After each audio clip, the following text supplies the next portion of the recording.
अस्सलामुअलैकुम। उम्मीद करता हूँ आप लोग जो है वो खैरियत से होंगे। तो मेरा नाम जो है वो फैज़ुर रहमान है और आप ये लेक्चर ME इंग्लिश सेंटर पे देख रहे हैं।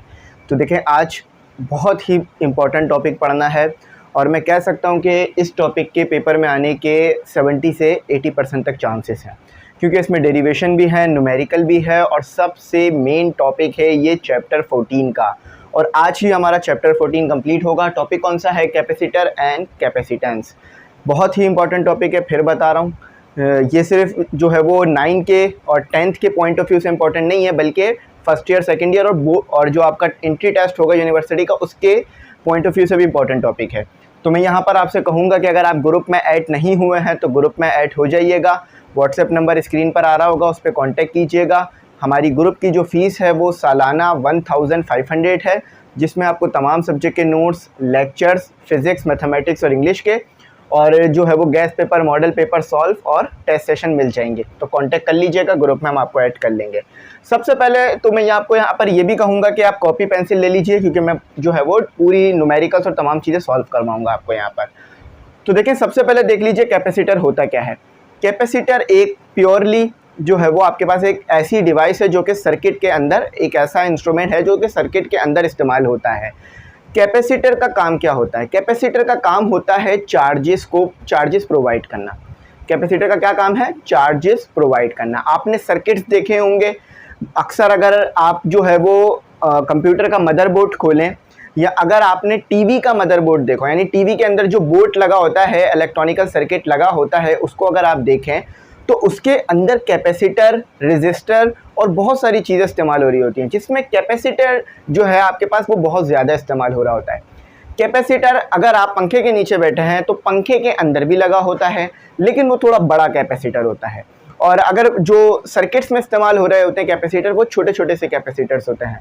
तो कैपेसिटर क्या है? ये चार्जेस प्रोवाइड करता है और चार्जेस स्टोर। सबसे इसकी मेन डेफिनेशन जो है वो ये है कि कैपेसिटर्स जो है वो चार्जेस को स्टोर करता है। अब चार्जेस मैं आपको इससे पहले पढ़ा चुका हूँ, पॉजिटिव चार्ज, नेगेटिव चार्ज, उनको ये कैपेसिटर जो है वो स्टोर करता है। अब कैपेसिटर की अगर मैं एक रफ डायग्राम बनाऊं, ठीक है, अगर मैं कैपेसिटर की एक रफ डायग्राम बनाऊं तो कुछ इस तरह से ये जो है वो आपको बनी हुई नज़र आएगी। ये पूरा का पूरा सिस्टम आपके पास एक जगह पे बंद होता है, एक इंसुलेटर के अंदर इसे बंद किया जाता है। इंसुलेटर के अंदर बंद इसलिए किया जाता है ताकि आपका, ये आपकी बैटरी का कनेक्शन हो गया, ये बैटरी का आपका सोर्स हो गया, तो ये पॉजिटिव टर्मिनल हो गया, ये नेगेटिव टर्मिनल हो गया।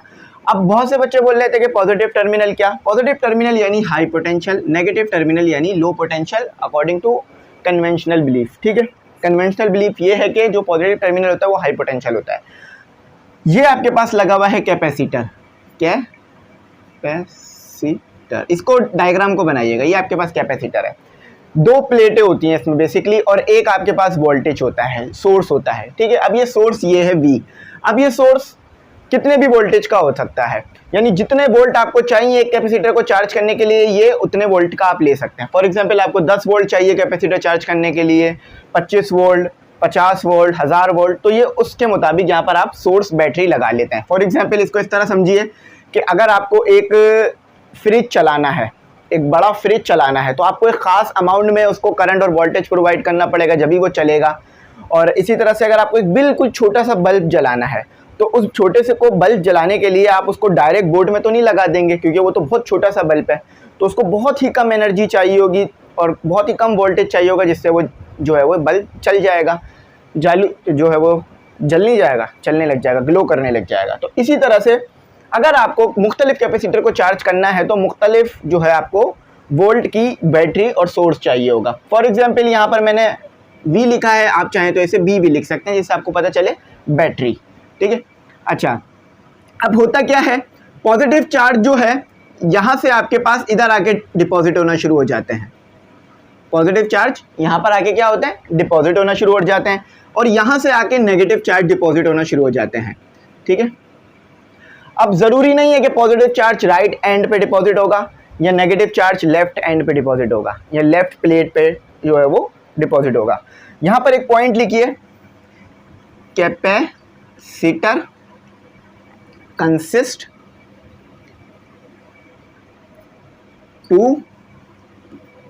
ऑफ, लिख लीजिए, consist of two parallel plates. ठीक है, दो पैरेलल प्लेट्स कैपेसिटर के अंदर मौजूद होती हैं, चाहे वो जितना भी बड़ा कैपेसिटर हो। अब आप बोलेंगे सर हमने पढ़ा है कि कैपेसिटर्स में तो बहुत सारी प्लेटें होती हैं। देखिए वो कनेक्शंस होते हैं, सीरीज कनेक्शंस, पैरेलल कनेक्शंस, जो कि हम आगे पढ़ेंगे। लेकिन अगर एक बेसिक सिंपल कैपेसिटर आप देखेंगे तो उसके अंदर दो प्लेट्स मौजूद होती हैं। एक प्लेट होती है पॉजिटिव प्लेट और एक होती है नेगेटिव। अब पॉजिटिव प्लेट क्या है, नेगेटिव प्लेट क्या है, मैं समझा देता हूँ। अगर आप पोलैरिटी चेंज कर दें, पोलैरिटी क्या होती है, पोलैरिटी आप जो ये पॉजिटिव नेगेटिव है ना, इसे कहते हैं पोलैरिटी। अब आप पोलैरिटी को रिवर्स कर दें, यानी इस वाले टर्मिनल को पॉजिटिव कर दें, इस वाली प्लेट को पॉजिटिव से हटा के नेगेटिव टर्मिनल से कनेक्ट कर दें, और उस वाली प्लेट को नेगेटिव टर्मिनल से पॉजिटिव टर्मिनल पे कर दें, तो क्या होगा, यहाँ पर तमाम नेगेटिव आ जाएंगे, यहाँ पे तमाम पॉजिटिव। डायग्राम बना के बता देता हूँ। ये आपका, आपने क्या किया, पोलैरिटी चेंज कर दी। पोलैरिटी चेंज करने से क्या मुराद है कि आपने जो है वो बैटरी को स्विच करके लगा दिया, यानी नेगेटिव टर्मिनल, आपने देखा है ना, कहते हैं ना ये नेगेटिव टर्मिनल है, ये पॉजिटिव टर्मिनल है, तो इसीलिए कहा जाता है कि जब आप पोलैरिटी चेंज करोगे तो यहाँ पर आप पॉजिटिव चार्ज आ जाएगा, यहाँ पर आपके पास नेगेटिव चार्ज आ जाएगा। ठीक है, ये याद रखना, पोलैरिटी एक इंपॉर्टेंट चीज़ है कैपेसिटर में आपके पास, तो ये याद रखिएगा। तो ज़रूरी नहीं है कि खास प्लेट पे पॉजिटिव चार्ज स्टोर होगा, जिस तरह की पोलैरिटी होगी, अगर पॉजिटिव टर्मिनल प्लेट से कनेक्ट होगा तो पॉजिटिव चार्ज स्टोर हो जाएगा, नेगेटिव टर्मिनल कनेक्ट होगा तो नेगेटिव चार्ज। अब यहाँ पर देखो, चार्ज जब तक स्टोर होते रहेंगे प्लेट्स में, जब तक इन दोनों प्लेट के दरमियान जो पोटेंशियल डिफरेंस है डेल्टा वी, ये जो है वो बैटरी के पोटेंशियल डिफरेंस के बराबर ना आ जाए। जब दोनों में पोटेंशियल डिफरेंस सेम हो जाएगा, यानी इन दोनों प्लेट के दरमियान का पोटेंशियल डिफरेंस और बैटरी का पोटेंशियल डिफरेंस जब ये सेम हो जाएगा तो चार्ज स्टोर होना खत्म हो जाएंगे, मतलब चार्ज स्टोर होना रुक जाएंगे और कैपेसिटर उस वक्त आपके पास हो जाएगा फुल्ली चार्ज। अगर आप कैपेसिटर के जो दो एंड निकले हुए होते हैं ना, दो तार, यानी जो दो उसके वायर निकले हुए होते हैं, उसमें से एक जो होता है वो आपके पास पॉजिटिव होता है, एक नेगेटिव। जो पॉजिटिव होता है वो आपके पास लॉन्ग वायर होता है। इस तरह से अगर आप देखें आपके पास अगर कैपेसिटर हो, इस तरह से अगर आप देखें आपके पास एक कैपेसिटर हो, तो उसमें से दो उसकी टांगें निकली हुई होंगी, एक टांग होगी छोटी और एक होगी बड़ी। अब कैपेसिटर लंगड़ा नहीं होता, यहाँ पर जानबूझ के छोटा बड़ा बनाया जाता है। जो बड़ी तार होती है वो पॉजिटिव वाली होती है, जो छोटी तार होती है वो नेगेटिव वाली होती है, ताकि पता चलता रहे कि इधर से पॉजिटिव, ये पॉजिटिव टर्मिनल है, ये इसका नेगेटिव टर्मिनल है। ठीक है, तो ये मैंने आपको यहाँ समझा दिया। टर्मिनल क्या है, ये जो कनेक्शन है ये टर्मिनल है आपस में। तो इसके अंदर दो पैरेलल प्लेट्स होती हैं कैपेसिटर के अंदर। अब दो पैरेलल कैसे, आमने सामने लगी हुई है। अब ये पूरा का पूरा सिस्टम एक गोल कलर की चीज के अंदर बंद कर दिया जाता है, असल ये अंदर चीज होती है उसके मौजूद। ठीक है, तो अब आ जाते हैं कैपेसिटर, तो मैंने आपको समझा दिया कैसे चार्ज स्टोर करता है। अब इसकी और बेसिक इंपॉर्टेंट बातें मैं पढ़ के भी बता देता हूँ और फिर उसको और एक्सप्लेन कर देता हूँ। अगर कुछ मुझसे रह गया हो तो वो यहाँ पर मुझे मिल जाए। न्यूमेरिकल में कराऊंगा इसका वहाँ पर अभी थोड़ी देर में, और डेरिवेशन भी कराऊंगा। अच्छा, अब आ जाते हैं चार्ज पर। The ability of storing charge in a capacitor is known as capacitance. अच्छा, अब कैपेसिटेंस को समझाने से पहले मुझे थोड़ा सा आपको ये बैकग्राउंड देना पड़ेगा कि हर चीज़ एक लिमिट में स्टोर कर सकती है चीज़ को ना। अब फॉर एग्जांपल मेरे पेट में अनलिमिटेड खाना तो नहीं जा सकता, ठीक है, इसी तरह से आप अनलिमिटेड पढ़ नहीं सकते। बहुत सारे काम है जो अनलिमिटेड नहीं हो सकते। फॉर एग्जाम्पल एक टंकी के अंदर आप अनलिमिटेड पानी नहीं भर सकते। अगर एक टंकी में आपने अनलिमिटेड पानी भर लिया फिर तो पानी की प्रॉब्लम ही ख़त्म हो जाएगी। क्यों? क्योंकि आप जब भी नल खोलेंगे पानी निकलेगा। तो इसी तरह से आप कैपेसिटर को भी अनलिमिटेड चार्ज नहीं कर सकते। देखिए, जो रूल बेसिक दुनिया में लग रहे हैं ना आम लाइफ में, वही रूल यहाँ भी लग रहे हैं। तो यहाँ लिखिए U,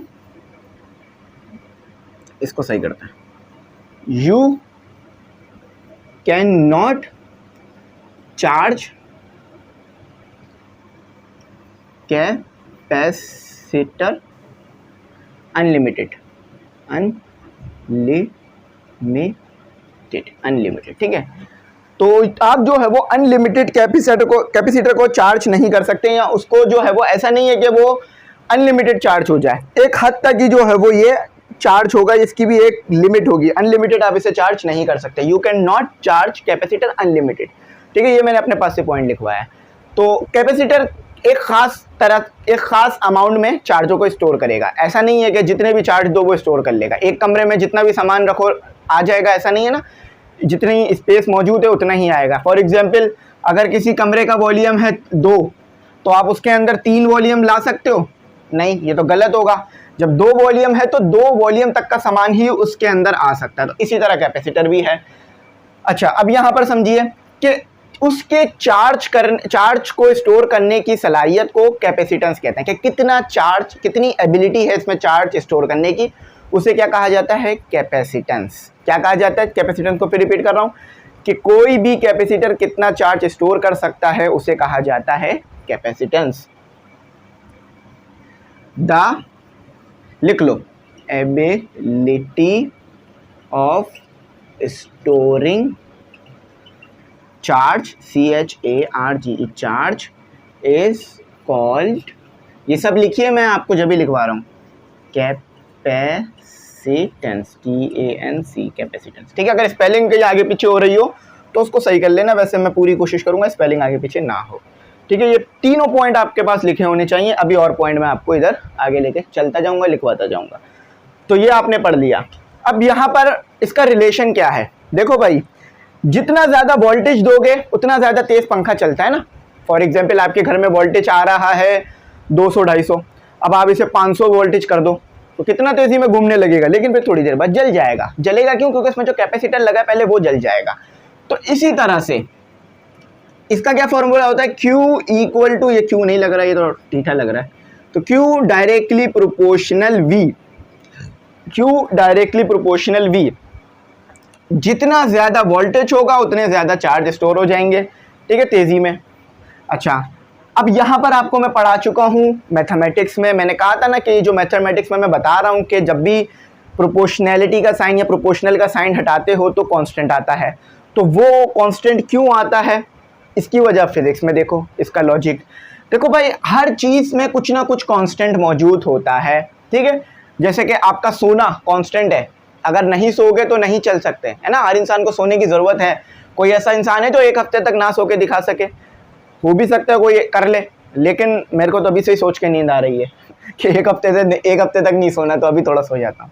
तो इसी तरह से यहाँ है, तो कांस्टेंट क्या है यहाँ पर आपके पास? कांस्टेंट जो है CONSTAN, कांस्टेंट। तो कांस्टेंट जो है वो है आपके पास C क्या है? C ही है कैपेसिटेंस। C क्या है? Capacitance, TANC, capacitance. तो ये इधर लिख लो। हाँ, प्रोपोर्शनैलिटी का साइन हटाते हो, प्रोपोर्शनल का साइन हटाते हो तो कांस्टेंट के साथ इक्वल टू भी आ जाता है। तो फॉर्मूला क्या आया कैपेसिटर का? आपके पास फॉर्मूला आया Q इक्वल टू CV। ये क्या दिल है, ये इस टॉपिक का दिल है। ये फॉर्मूला, ये क्या है? इसका हार्ट है, HEART, हार्ट। ये इस टॉपिक का हार्ट है, इसे याद रखना है। कभी भी कोई बोले कैपेसिटर का फॉर्मूला क्या है? Q equal to CV। Q क्या है? चार्ज, C क्या है? कैपेसिटेंस, V क्या है? वोल्टेज। यहाँ लिख देता हूँ, इसको यहाँ से मिटा देता हूँ ताकि साफ सुथरा हो जाए। तो C क्या है आपके पास? चार्ज, सॉरी, C जो है वो आपके पास, पहले चार्ज लिख देता हूँ ना। तो Q जो है वो आपके पास क्या है? चार्ज, CHARGE, चार्ज है। C क्या है आपके पास? कैपेसिटेंस है, ठीक है। और V क्या है? वोल्टेज या पोटेंशियल डिफरेंस या इलेक्ट्रोस्टैटिक पोटेंशियल, ठीक है, वोल्टेज, TAGE, वोल्टेज। ठीक है, याद रहेगा, कभी नहीं भूलोगे। 2 चीज़ें गिवन होंगी, तीसरी आपको निकालने के लिए दे दी जाएगी, कैपेसिटेंस। ये समझ में आ रहा है ना? ANCE लिखा है मैंने। अच्छा, अब आगे आ जाओ। ये तो हमने पढ़ लिया इसका तरीक़ेकार। अब इसका अगला क्या हिस्सा दिया हुआ वो देखते हैं। तो अगर इसी फॉर्मूले को मैं बोलूँ कैपेसिटेंस के लिए सेट करा दो, कैपेसिटेंस का फॉर्मूला क्या है? तो कैपेसिटेंस का फॉर्मूला ये बनेगा C इक्वल टू Q/V। ये फॉर्मूला होगा कैपेसिटेंस का। किसी भी कैपेसिटर का चार्ज निकालना है तो ये फॉर्मूला है, किसी भी कैपेसिटर का कैपेसिटेंस निकालनी है तो ये फॉर्मूला है। तो ये लिख लो यहाँ पर फॉर्मूला ऑफ कैपेसिटेंस। अब क्या लिखूँ समझ लो, ठीक है। ये फॉर्मूला ऑफ कैपेसिटेंस है, ये formula of charge of capacitor है। तो इधर लिख देता हूँ मैं इसको 4 में, क्योंकि मुझे वो रिमूव करना पड़ सकता है। तो Q इक्वल टू CV और C इक्वल टू Q/V, ये 2 फॉर्मूले आपने हमेशा याद रखने होंगे। तो ये तो हमने यहाँ पढ़ लिया। अब इसके अंदर चक्कर भी है, कॉम्बिनेशन का चक्कर है, सीरीज कॉम्बिनेशन, पैरेलल कॉम्बिनेशन या पैरेलल सीरीज कॉम्बिनेशन। वैसे तो दो ही कॉम्बिनेशन होता है, सीरीज कॉम्बिनेशन या पैरेलल कॉम्बिनेशन। ये जो तीसरा कॉम्बिनेशन है ना, ये सीरीज और पैरेलल को मिला के बनता है। तो दो कॉम्बिनेशन बेसिकली कहा जा रहे होते हैं। बहुत सी बुक में लिखे होते हैं there are two combination of capacitor to connect in different type different format, और बहुत सी बुक में 3 भी कहा जा रहा होता है, लेकिन मैंने तो 2 ही पढ़े हैं। लेकिन आपकी बुक में टाइप तो करके नहीं कहा उन्होंने, लेकिन उन्होंने बस कह दिया है। अच्छा, factor on which capacitance effect depend. अब यहाँ देखें इसकी डिपेंडेंस, हाँ मेरे पास जगह नहीं है, ये फैक्टर्स एज इट इज़ आपने लिख लेना है, ठीक है। ये मैं यहाँ लिख तो नहीं सकता, बहुत कम जगह है मेरे पास, मुझे न्यूमेरिकल भी उधर करना है, लेकिन आप इसे लिख लेना, ठीक है। ये जो मैंने करा है ये भी लिखो, और जो मैं बता रहा हूँ अभी वो भी लिखो। देखो भाई, कैपेसिटर जो है वो आपके पास डायरेक्टली प्रोपोर्शनल होती है एरिया के। इसकी एक पूरी डेरिवेशन होती है, लेकिन वो अभी आपके सिलेबस में नहीं है, फर्स्ट ईयर में सेकेंड ईयर में होगी आपके सिलेबस में, ठीक है। वो डेरिवेशन है आपके पास। अब वो डेरिवेशन क्या कहती है, I think first year second year में, हाँ सेकेंड ईयर में। तो वो डेरिवेशन क्या कहती है, वो डेरिवेशन ये कहती है कि आपके पास जो कैपेसिटर होती है, कैपेसिटेंस होती है ना, वो डायरेक्टली प्रोपोर्शनल होती है एरिया के।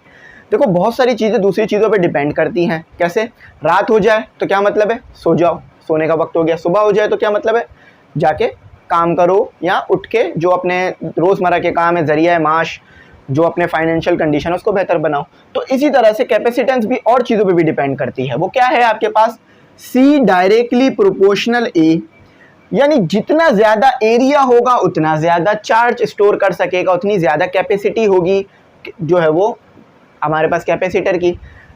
कैसे भाई, देखो अब आपके पास एक छोटा घर है, एक कमरा है, तो बेशक एक कमरा है तो कम ही सामान आएगा ना। अब इसी तरह से आपके पास 10 कमरे हैं तो ज़्यादा सामान आएगा, एरिया बढ़ गया ना। अब आपके पास पहले एक कमरे का एरिया था, अब आपके पास 10 कमरे का एरिया, और वो एक कमरे के एरिया को 10 कमरे के एरिया से मल्टीप्लाई करो तो बहुत एरिया बनेगा। तो ये पहला पॉइंट है आपके पास, ठीक है। इसका पूरा आप लिखना फैक्टर में, मैंने बता रहा हूँ लेकिन आपने इसे लिखना है, ये हार्ड वर्ड नहीं लिख लेना, ये मैंने अपने पास से बताया था, ठीक है, ताकि आपको इसकी इंपॉर्टेंट समझ में आए। अच्छा, अब दूसरा देखो, कैपेसिटेंस अगर आप बढ़ाना चाहते हो तो बीच में डाई इलेक्ट्रिक, वो भी बहुत डिपेंड करता है। अगर कोई डाई इलेक्ट्रिक मौजूद है बीच के अंदर, ये ई नॉट, ये परमिटिविटी मैंने बताई थी क्या चीज़ है, ठीक है। परमिटिविटी क्या है कि अगर कितनी लाइंस जो है वो गुजर रही हैं किसी जगह में से, तो अगर बीच में कोई डाई इलेक्ट्रिक मौजूद है तो भी कैपेसिटर बहुत ज़्यादा चार्जेस इसको स्टोर कर पाएगा। लेकिन अगर आपके पास एरिया जो है वो कम है, मतलब अगर प्लेट एक दूसरे के करीब करीब हैं तो चार्जेस कम स्टोर होंगे, ठीक है। प्लेट अगर करीब करीब हैं तो चार्जेस कम स्टोर होंगे। प्लेट अगर दूर दूर हैं एक दूसरे से, यानी ये प्लेट के दरमियान का डिस्टेंस, इसे कहते हैं डी। ये दो प्लेट के दरमियान के डिस्टेंस को इसको ले लो, इतना ले लो, ये डिस्टेंस है, ठीक है। वैसे तो सेंटर से ही नापा जाता है डिस्टेंस, लेकिन मैं इधर ऐसे करके समझा रहा हूँ ताकि आपको समझ में आए। तो अगर इसे कहा जाता है सेपरेशन ऑफ द प्लेट। अगर separation on the plate, separation plate की जो है, जो प्लेट्स हैं उनकी जो सेपरेशन है वो बहुत ज़्यादा है, तो आपके पास चार्जेस बहुत ज़्यादा स्टोर होंगे प्लेट पे, ठीक है। और अगर ये सेपरेशन कम है तो चार्जेस आपके पास, अगर ये सेपरेशन कम है तो चार्जेस जो हैं आपके पास ज़्यादा स्टोर होंगे, और अगर ये सेपरेशन ज़्यादा है तो चार्जेस कम स्टोर होंगे, ठीक है। इन्वर्सली प्रोपोर्शनल, यानी अगर सेपरेशन बढ़ेगी तो कैपेसिटेंस कम हो जाएगी, कैपेसिटेंस बढ़ेगी तो सेपरेशन यानी कम होगी, ठीक है। तो ये आपको जो है वो समझ में आ गई बात। इसको फिर से सही करो कि कैपेसिटेंस अगर बढ़ गई है तो यानी सेपरेशन कम है, ठीक है, सेपरेशन कम है। और अगर सेपरेशन ज़्यादा है तो कैपेसिटेंस कम होगी। यानी फॉर एग्जांपल कहने से क्या मुराद है कि अगर दूर लेके जाओगे तो इनके दरमियान जो एक फोर्स है वो कम हो जाएगी, और अगर करीब लाओगे तो वो फोर्स ज़्यादा हो जाएगी। तो इसीलिए चार्जेस स्टोर का कम और ज़्यादा होना होगा, डिपेंड करेगा, ठीक है। तो फैक्टर्स मैंने पढ़ा दिए जो कि बहुत इंपॉर्टेंट थे। अब आ जाते हैं कॉम्बिनेशन पर। 3 तरह के इन्होंने कॉम्बिनेशन डिफाइन किए हैं, ठीक है। बेसिकली तो इन्होंने 2 ही लिखे, कॉम्बिनेशन को 2 ही रखें, तीन कॉम्बिनेशन ना करें, कॉम्बिनेशन को 2 ही रखें। तो मैं पहले इसको जो है वो रिमूव करता हूँ, फिर आपको जो है वो इसकी कॉम्बिनेशन का मैं आपको बताता हूँ कि इसकी कॉम्बिनेशन का क्या हिसाब है। कॉम्बिनेशन हमारे पास जो है वो 2 हैं। रिमूव सिर्फ मैं क्या करूँगा, पूरे रिमूव करना पड़ेगा मुझे पता है। चलो मैं इसको रिमूव करता हूँ, डस्टर लेने गया था। तो ये मिटा देता हूँ, समझ में आ गई ना बात, क्योंकि अब मुझे कॉम्बिनेशन का आपको समझाना पड़ेगा हिसाब किताब। तो यहाँ मैं डेरिवेशन करूँगा नीचे दोबारा, पहले सीरीज़ की कॉम्बिनेशन करूँगा, फिर पैरेलल कॉम्बिनेशन करूँगा। सीरीज़ यहाँ पर वो सीरीज़ नहीं है जो आप सोच रहे हैं, arithmetic series, geometric series, harmonic series, ये वो सीरीज़ नहीं है, कुछ और ही है ये। अच्छा, अब आ जाते हैं पैरेलल कॉम्बिनेशन पर। सबसे पहले इन्होंने कौन सा कॉम्बिनेशन दिया है? दो तरह के बेसिक कॉम्बिनेशन होते हैं, parallel combination, series combination. Parallel समझ लो, पैरेलल कॉम्बिनेशन, ठीक है। तो दो कॉम्बिनेशन है जिसमें से एक है आपके पास पैरेलल। तो पैरेलल कॉम्बिनेशन आपके पास क्या कहता है? पैरेलल कॉम्बिनेशन आपके पास ये कहता है कि अगर आप कैपेसिटर को पैरेलली कनेक्ट करोगे, लिख लो ये point, if you connect the capacitor parallelly so the capacitance of a capacitor increase. यानी अगर आप तमाम कैपेसिटर को पैरेलल कनेक्ट कर दोगे तो वो तमाम एक कैपेसिटर की तरह बिहेव करने लगेंगे। फॉर एग्जाम्पल ये है, 4 बल्ब लगा दो, तो अगर कोई दूर से देख रहा हो, एक साथ लगाना, फॉर एग्जाम्पल ऐसा ऐसा करके लगा दो, 1 बल्ब, 2 बल्ब, 3 बल्ब, 4 बल्ब। अगर कोई इंसान दूर से देखे तो उसे लगेगा कि एक ही बल्ब लगा हुआ है, और ये 4 बल्ब मिलकर रोशनी डबल कर देंगे, ठीक है, रोशनी ज़्यादा फैल जाएगी ना। तो इसी तरह से ये कैपेसिटर का भी चक्कर है भाई। अगर आप पैरेलल कनेक्ट कर रहे हो कैपेसिटर को तो कैपेसिटेंस बढ़ जाएगी। एक चीज़ याद रखना, पैरेलल कॉम्बिनेशन में, ये अभी आपके लिए नई बात है, अभी आप इस चीज़ से यूज टू हो जाओगे थोड़ी देर बाद और अगले चैप्टर में भी, और मैं बताऊंगा भी क्यों अक्सर ये चीज़ें रह जाती हैं कि पैरेलल कॉम्बिनेशन में वोल्टेज सेम रहता है। यहाँ लिख लो, कहाँ लिखूँ, जगह ही नहीं है, लेकिन फिर भी कुछ ना कुछ करेंगे। हाँ, यहाँ लिख लो, पॉइंट बना देता हूँ इसको, एक पॉइंट बना देता हूँ, 5वां पॉइंट बना देता हूँ। इन पैरेलल, इन साथ लिखो मेरे, इन पैरेलल कॉम्बिनेशन नेट कैपेसिटेंस कह लो या इक्विवेलेंट कैपेसिटेंस कह लो, नेट कैपेसिटेंस इंक्रीज या विल इंक्रीज, बढ़ जाएगी या बढ़ जाती है, विल इंक्रीज, विल बी लिखो, will be increase, CREACREASE, increase, ठीक है। जब भी पैरेलल में कनेक्ट करोगे तो आपके पास नेट कैपेसिटेंस जो है वो बढ़ जाएगी और वोल्टेज जो है वो तमाम कैपेसिटर के लिए सेम आएगा, और voltage TAG, voltage remain same for every capacitor, ठीक है, कैपेसिटर्स। देखो भाई, जल्दी जल्दी लिख रहा हूँ तो समझ में आ रहा होगा। In parallel combination net capacitance will be increase और वोल्टेज रिमेन सेम, नहीं, वोल्टेज रिमेन सेम नहीं आएगा, वोल्टेज यहाँ लिखो ऐसा करके, रिमेन नहीं, voltage same for, voltage same होगा, वोल्टेज विल बी लिख लो, will be, voltage will be same for SAME, voltage will be same for every capacitor.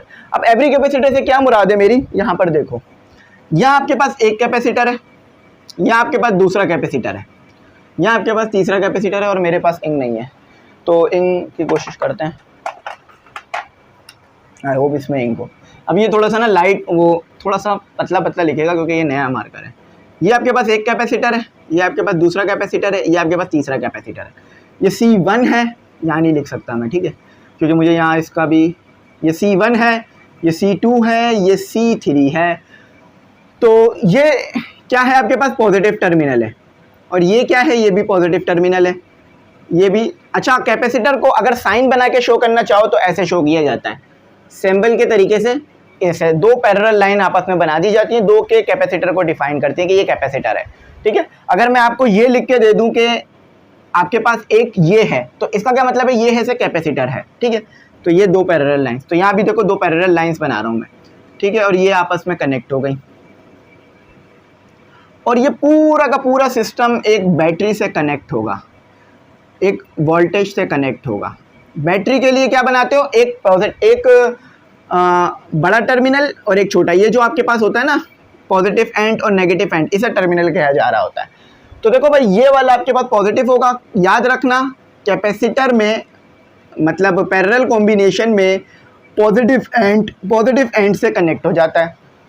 बहुत से टीचर, हमारे भी टीचर हमें ये कहते थे कि पैरेलल कॉम्बिनेशन में समझने के लिए ज़्यादा आसान ये है कि इसके अंदर आपके पास बहुत सारे पाथ होते हैं करंट को फ्लो करने के लिए, ये भी बिल्कुल ठीक है और इसमें कोई गलत नहीं है। और एक और चीज़ बस उसमें शामिल कर लो कि जब आप पैरेलल कॉम्बिनेशन करते हो तो पॉजिटिव एंड जो है प्लेट का, कैपेसिटर्स की प्लेट का, वो सेम कनेक्ट हो जाता है। मतलब ये वाला पॉजिटिव ये वाले पॉजिटिव के साथ, ये वाला पॉजिटिव ये वाले पॉजिटिव के साथ, तमाम पॉजिटिव टर्मिनल एक साथ कनेक्ट हो जाते हैं, तमाम नेगेटिव टर्मिनल एक साथ कनेक्ट हो जाते हैं कैपेसिटर में पैरेलल कॉम्बिनेशन में। ठीक है, अब करंट यूँ आएगा, यूँ फ्लो करेगा। ये कन्वेंशनल करंट बना रहा हूँ, याद रखिएगा, कहीं बच्चे मुझे ये ना बोलने सर गलत बनाया। कन्वेंशनल करंट है ये। कन्वेंशनल करंट यानी जो पुराना बिलीफ था करंट का वो यही था कि पॉजिटिव से जाता है नेगेटिव की तरफ, लेकिन अगर अभी नया बिलीफ ले तो उसमें क्या है, नेगेटिव से जाता है पॉजिटिव की तरफ। तो ये आपके पास क्या आ गया, ये आपके पास आ गया अपना पैरेलल कॉम्बिनेशन की एक डायग्राम आ गई और ये कैपेसिटर लगे हुए। अब मैंने अभी ये बताई यह बात, और voltage will be same for every capacitors. तो वोल्टेज यानी आपके पास चेंज नहीं होगा। ठीक है, C1 का जो वोल्टेज होगा वही C2 का भी होगा और वही C3 का भी होगा, तमाम का वोल्टेज V ही आ रहा होगा, याद रखना। लेकिन पैरेलल कॉम्बिनेशन में चार्जेस अलग होते हैं, हर प्लेट पर चार्ज अलग अलग स्टोर होगा। तो अगर आपको इक्विवेलेंट चार्ज निकालना है, यानी ये तमाम कैपेसिटर मिलके कितना चार्ज स्टोर कर रहे हैं ये निकालना है, तो यहाँ पर, और इसे इक्विवेलेंट चार्ज भी कह सकते हो, तमाम कैपेसिटर का चार्ज निकाल लेना, या फिर नेट कैपेसिटर भी कह सकते हो, नेट कैपेसिटेंस भी कह सकते हो। ठीक है, तो ये Q1, जो Q1 पे चार्ज स्टोर हुआ है उसको ऐड कर दो Q2 पे और उसको ऐड कर दो Q3 पे, इन तीनों को ऐड कर दोगे तो नेट चार्ज आपके पास आ जाएगा। ठीक है, अच्छा अभी मैंने फॉर्मूला पढ़ाया था, क्या है, Q = CV। अच्छा यहाँ पर मेरे पास हो गया Q, तो मैं Q की जगह क्या पुट कर सकता हूँ, C और V। अब C और V को मैं कोई नाम नहीं दे रहा हूँ, लेकिन ये इक्विवेलेंट कैपेसिटेंस है आपके पास। ठीक है, अच्छा इधर C1 कहूँगा, क्यों, क्योंकि यहाँ Q1 है। अब इसे मैं V1 नहीं कह रहा हूँ, V ही कह रहा हूँ, क्यों, क्योंकि देखो भाई जो वैल्यू V की आ रही होगी वही V1 की भी आ रही होगी, तो इसीलिए मैं दोनों को V कह सकता हूँ। ठीक है, अगर आपका और मेरा नाम सेम है तो हम दोनों का नाम एक ही लिखा जाएगा ना, फैज़। ऐसा तो नहीं है कि आपका नाम लिखा जाएगा फाइज, मेरा नाम लिखा जाएगा फैज़, नहीं भाई, सेम नाम है तो सेम ही लिखना पड़ता है, बस बल्दियत में फ़र्क आ जाता है, रोल नंबर से फ़र्क हो जाता है। ठीक है, तो इसीलिए तरह C2 और V और C3 और V। मैंने अभी बताया था कि तीनों कैपेसिटर में वोल्टेज सेम होगा, इसीलिए मैंने ये इस तरह से फॉर्म बना के लिखी है। यहाँ से CV हो गया, देखो V तीनों में आ रहा है और सेम आ रहा है तो कॉमन निकाल लो, C1 + C2 + C3, ये V इस V से कैंसिल हो गया, तो ये आ गया आपके पास पैरेलल के लिए फार्मूला C1 + C2 + C3। ये आपके पास फार्मूला आ गया किसका, पैरेलल कॉम्बिनेशन में कैपेसिटेंस निकालने का। ठीक है, जब भी कैपेसिटर पैरेलली कनेक्ट होंगे तो मैंने यहाँ लिखवाया था, इन parallel combination net capacitance will be increase, net capacitance बढ़ जाएगी। फार्मूला भी यही बता रहा है कि तीनों की कैपेसिटेंस ऐड होगी और एक बड़ा कैपेसिटर बन जाएगा, यानी छोटे छोटे कैपेसिटर अगर आप लगाओगे किसी सर्किट में तो वो एक बड़े कैपेसिटर की तरह बिहेव करेंगे। ठीक है, अच्छा ये तो हो गया, अब इसका एक न्यूमेरिकल है वो करते हैं। डेरिवेशन ये चल भी रही होगी बराबर में, शायद वो उस तरह समझ में आने में मुश्किल हो, तो जैसे मैं समझा रहा हूँ वो ज़्यादा आसानी तरह समझ में आ जाएगा। ठीक है भाई, लाइक करना, चैनल को सब्सक्राइब ज़रूर करना। तो पेज साइड में हो जाएगा, मैं यहाँ पर आपको न्यूमेरिकल कराऊंगा। आखिरी न्यूमेरिकल है हमारे इस टॉपिक वाइज चैप्टरों का, मतलब टॉपिक जो चल रहे थे उसका, इसके बाद अब आखिर में ही है हमारे पास। तो वर्क एग्जाम्पल 4 है, गिवन डेटा देख लो क्या लिखा हुआ है, गिवन डेटा। याद रखना, एक और बात बता रहा हूँ, हायर लेवल पे ही आती है अक्सर ये चीज़, फिर भी यहाँ बता रहा हूँ कि जब भी कैपेसिटर को पैरेलली कनेक्ट किया हुआ होगा ना, तो ये जो C है हमेशा तीनों कैपेसिटर से बड़ा आएगा। जो नेट कैपेसिटेंस है ना, यहाँ लिख देता हूँ N, नेट कैपेसिटेंस, ये हमेशा ज़्यादा आएगी C1, C2, C3 से। ठीक है, अच्छा, तो यहाँ देखो क्या लिखा हुआ है, आपको कहा जा रहा है, अच्छा हाँ, मैंने एक सबसे इंपॉर्टेंट चीज़ तो बताई नहीं आपको, वो ये देखो कि जो यूनिट होता है ना आपके पास कैपेसिटेंस का, वो क्या होता है, फेराड। यहाँ लिख लो 5वां पॉइंट करके, 5वां नहीं बल्कि इसको छठा कर देते हैं और इसको 5वां बना देते हैं। यहाँ अगर चाहो तो उसको 5वां ही लिखे रहते ना, इसे छठा बना लेना, ठीक है। The SI unit of C, तो SI यूनिट क्या है, C का SI यूनिट आप देख लो यहाँ पर, फराड। बहुत से लोग इसे पढ़ते हैं फराडिया नहीं पढ़ोगे भाई, फराड लिखा हुआ है, फेराड, ये साइंटिस्ट के नाम पर है। आप भी अगर कुछ इजाद करोगे तो वो आपके नाम पर हो जाएगी, ठीक है। तो क्या है, फराड। और अगर सैम्बल बनाओगे तो सैम्बल इसका बनेगा F, ठीक है, F इसका सैम्बल बनता है। लेकिन यहाँ पर F न्यूटन नहीं है, ये सैम्बल से मुराद इसका यूनिट का सैम्बल है, F नहीं है, फोर्स नहीं है ये, ठीक है। फोर्स का सैम्बल भी F है, लेकिन इसके यूनिट का सैम्बल भी F है। तो यूनिट का सैम्बल, कोई भी और यूनिट ऐसा नहीं होगा जिसका सैम्बल आपको F मिलेगा, सिर्फ फेराड के अलावा। अच्छा, तो वो यूनिट लिखा हुआ तो इसलिए मैंने वहाँ पे एक्सप्लेन कर दिया। फाइंड द नेट कैपेसिटेंस, देखो यहाँ नेट कैपेसिटेंस पता करने का कह रहा है, और 4 capacitor when capacitance of each. अच्छा, 4 कैपेसिटर हैं, C1, C2, C3, C4। अब आप बोलेंगे सर ठीक है, समझ में आ रही है बात, लेकिन C1 की वैल्यू तो चलो दी हुई, C2, C3, C4 क्या है, कहा है उन्होंने कि capacitance of each capacitor is, तमाम कैपेसिटर की कैपेसिटेंस ये है, हर जो कैपेसिटर मौजूद है ना उसकी कैपेसिटेंस 1 माइक्रोफैराड की है, 1 माइक्रोफैराड की है, 1 माइक्रोफैराड की है, 1 माइक्रोफैराड की है। जितने भी कैपेसिटर चारों के चारों हैं वो तमाम के तमाम 1 माइक्रोफैराड के हैं। तो सोल्यूशन लिख लेते हैं। टू फाइंड क्या करना है, टू फाइंड CN लिख लो या CR लिख लो, कुछ भी लिख लो, एक ही बात होती है। चाहे तो यहाँ भी C लिख लो, N कर लो, इसे नेट कर लो, ज़रूरत नहीं है C, सिर्फ C लिखोगे तो पता चल जाएगा नेट पता करिए आपने, ठीक है। सोल्यूशन, लेकिन आपकी आसानी के लिए कर रहा था। तो C equal to parallel combination है, उन्होंने कहा है आपको, देखो क्या लिखा हुआ है, और यहाँ लिखा हुआ है आखिर में N कनेक्टेड पैरेलल। अगर कहते हैं सीरीज में तो फिर ये फार्मूला नहीं लगता, पैरेलल कह रहे हैं तो ये फार्मूला लगेगा, C1 plus C2 plus C3।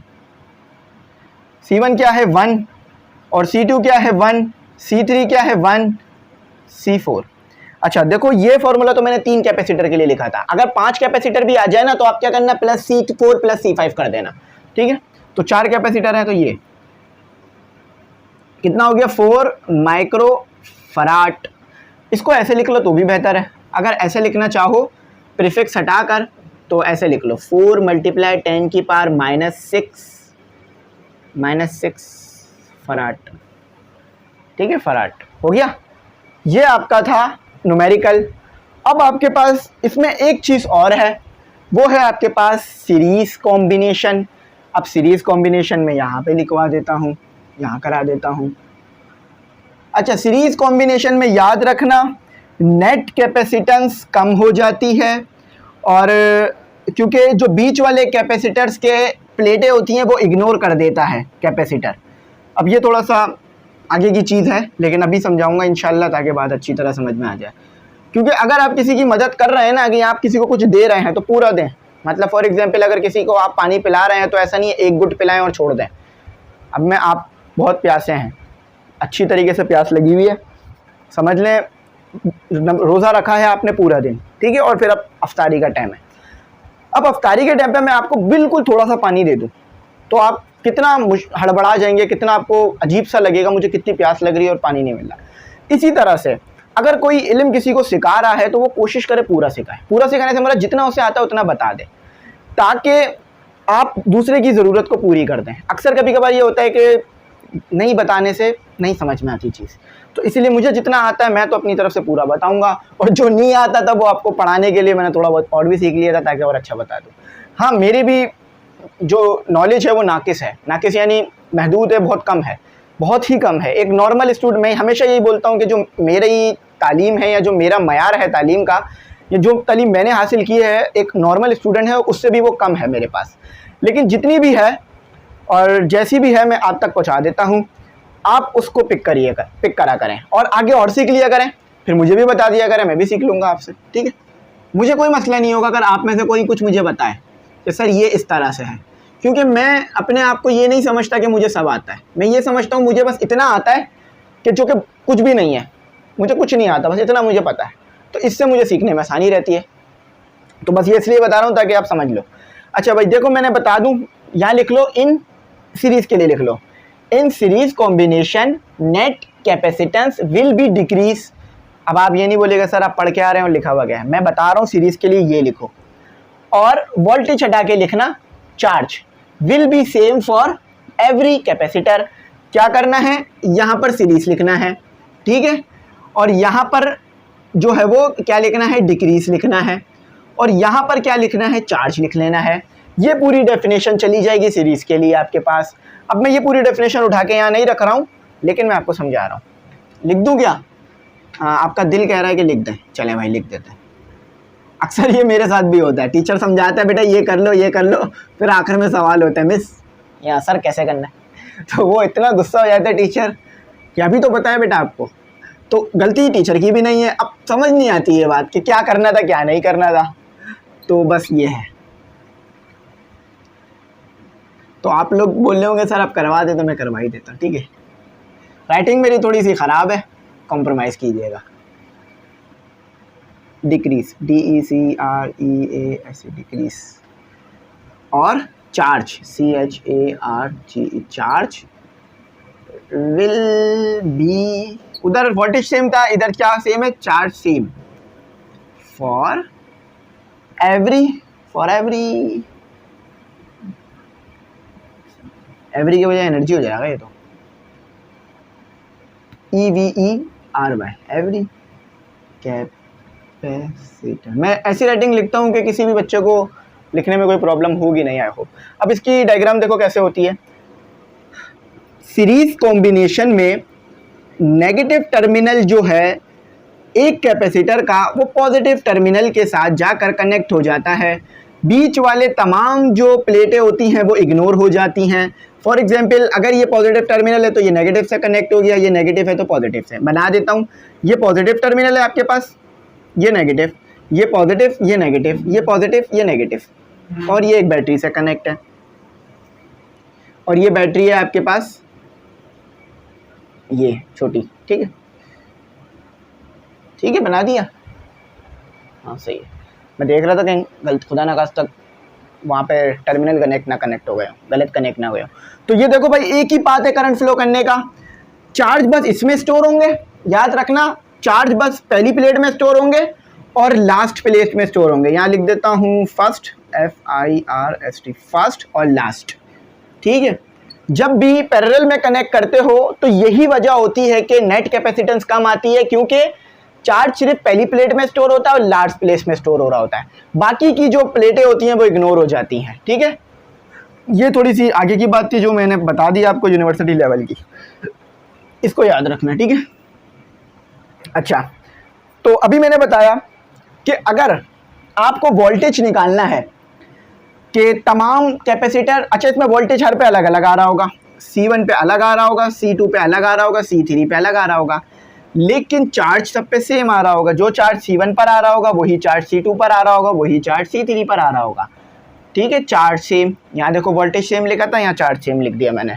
अच्छा, तो अगर वोल्टेज निकालना चाह रहे हो, नेट वोल्टेज कितना है, तो कैसे निकालोगे, ये नेट V हो गया, इसको आप ऐड कर दोगे, V1, V2 और V3, इन तीनों को ऐड कर दोगे तो टोटल वोल्टेज आ जाएगा आपके पास, तीनों कैपेसिटर मिलकर जो मौजूद है उन तीनों में, क्योंकि एक ही वोल्टेज का सोर्स है और पूरा वोल्टेज डिवाइड हो जाएगा तीनों जगहों पर।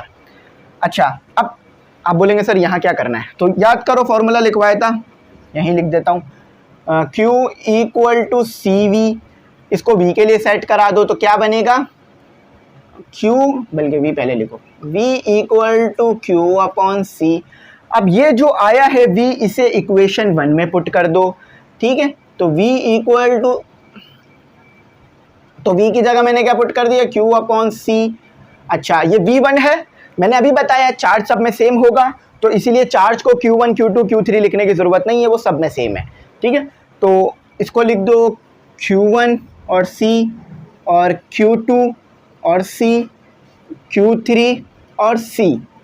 ठीक है, कॉमन निकाल लो Q, अच्छा उल्टा हो गया, देखो अभी बोला सेम है और उसको भी उसी को नंबर कर दिया। ये C मतलब है नेट कैपेसिटेंस, C1 कैपेसिटेंस पहले कैपेसिटर की, C2 कैपेसिटेंस दूसरे कैपेसिटर की, C3 कैपेसिटेंस तीसरे कैपेसिटर की। Q को कॉमन निकाल लो। ठीक है, तो ये 1/C बच जाएगा और यहाँ Q कॉमन निकल जाएगा तो 1/C1 plus 1/C2 plus 1/C3 हो जाएगा। ये Q इस Q से कट जाएगा तो क्या बचेगा formula, 1/C equal to 1/C1 plus 1/C2 plus 1/C3। छोटा सा करके लिख रहा हूँ, 1/C1 plus 1/C2 plus 1/C3। ये आपका फॉर्मूला आ गया पैरेलल सीरीज़ के लिए। ठीक है, तो यहाँ पर अल्हम्दुलिल्लाह चैप्टर मेरा कंप्लीट होता है। ठीक है, जो चैप्टर नंबर 14 स्टार्ट करा था वो यहाँ पर कंप्लीट होता है। याद रखना नेट कैपेसिटेंस जो है वो कम आएगी। 41 मिनट का हो गया है, लेकिन देखो मैंने इसमें सिर्फ कैपेसिटर नहीं पढ़ाया है, सीरीज़ कॉम्बिनेशन भी पढ़ाया है, पैरेलल कॉम्बिनेशन। अब एक और कॉम्बिनेशन भी जो यहाँ लिखा हुआ था पैरेलल सीरीज़ कॉम्बिनेशन, उसमें ये याद रखो, मैं थोड़ा सा डायग्राम भी बना देता हूँ, उसका नाम बता देता हूँ। सीरीज पैरेलल कॉम्बिनेशन, उसका याद रखो वो क्या चक्कर है, वो ये चक्कर है कि एक कैपेसिटर आपको इसमें पैरेलल कनेक्ट कर दिया, एक सीरीज़ कनेक्ट कर दिया, मतलब दो पैरेलल कनेक्ट कर दिए, दो सीरीज़ कनेक्ट कर दिया और उनका आपस में कनेक्शन बना दिया, तो ये सीरीज़ और पैरेलल कॉम्बिनेशन बन जाता है। अब यहाँ मेरे पास बिल्कुल जगह नहीं है, वरना मैं यहाँ बना देता हूँ। चलो ये देखो यहाँ बना दिया, ये बना दिया। ठीक है,